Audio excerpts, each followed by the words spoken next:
we gotta move and shut up.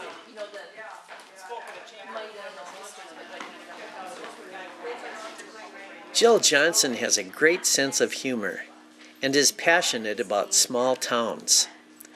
The author of Little Minnesota was at the Evansville Arts Center recently for a book signing and slideshow, sharing a few of her stories.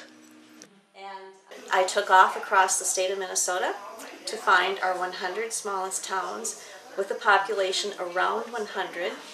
They had to be incorporated, so they had to have a mayor and a council. And what I found absolutely delighted me and surprised me. Does anybody know about Tenny? Oh my goodness. This was heartbreaking for me. As I wrote the book, Tenny dissolved. They voted 2-1 to dissolve. Oscar Gunther's sister would not vote because she felt so bad knowing how hard her brother had worked to keep the town alive. But to this day, they ship millions of bushels of grain out of this teeny tiny town. And the next, Little Minnesota people are very, very creative. And back in 1928, the city hall in Tenny needed a new cook stove. How to raise money for a cook stove? The women got together and said, let's make a quilt, and anybody who wants their signature on the quilt will pay a dime. And so 570 people forked out a dime, and they raised enough money to buy a cook stove. And Heidi Hogginson has written a marvelous story about the Tenny quilt.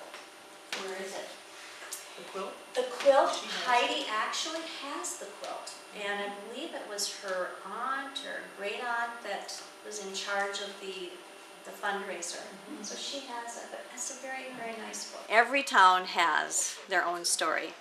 The smallest city in Minnesota right now is Funkley.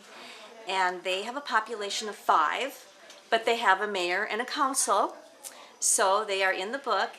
And I love the story of back in 1953, the city was honored for their work with the American Cancer Society, and President Eisenhower flew the entire town of 38 people to New York City and to Washington, D.C. to meet the president.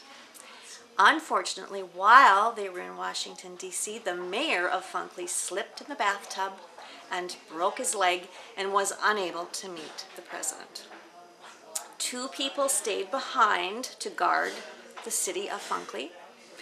One person said that his feet were on the bum, and the other person said that he'd already been to New York City and it was just a bunch of concrete. But they all have a great story like that. Some of the towns in this book that I have been in are Sunburg, Vining, Erdahl, West Union, Wolf Lake, Burbank, Mizpah, Richville, Tenny, Norcross, Regal, Effie, Farwell, and there are 87 others in the book. I think you'll enjoy reading Little Minnesota, available at Cherry Street Books in Alexandria or other booksellers throughout Lakes Country.